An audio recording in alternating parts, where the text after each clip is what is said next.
Hello everyone, good day. I'm Ramesh Aravind from Conceptia Software Technologies. Firstly, it has been 30 incredible years of SolidWorks, started in 1995. SolidWorks 2026 is the latest release and it brings us with various new updates with respect to latest enhancements and performance updates.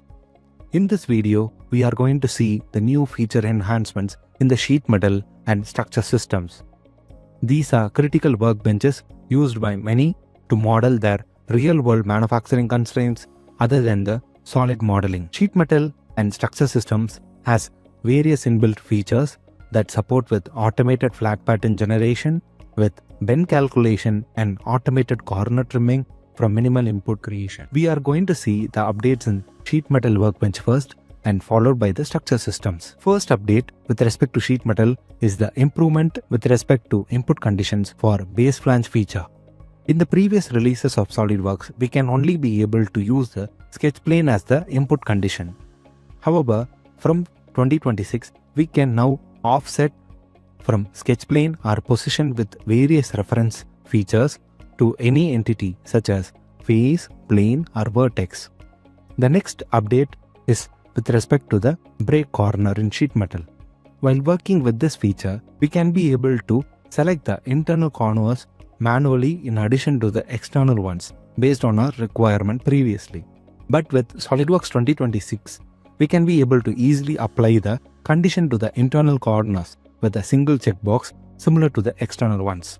It saves a lot of time. The next is with respect to the structure systems. In order to auto-trim or manage the corners after defining the structural frameworks using standard or custom profiles, we now have the new graphical user interface option additionally added to preview the corner treatments which is selected in the respective corner.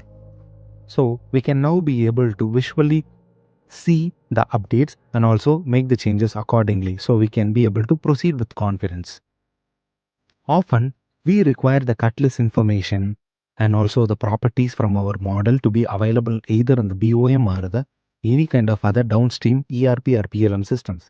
In SolidWorks 2026, we have the capability to directly reference these cut list properties of these structure system models into the top level multi-body custom properties, which were not available in the previous releases. This can be achieved by the drop-down option in the file properties to link the custom property to a cut list property. So these are the updates with respect to the SolidWorks sheet metal and structure systems.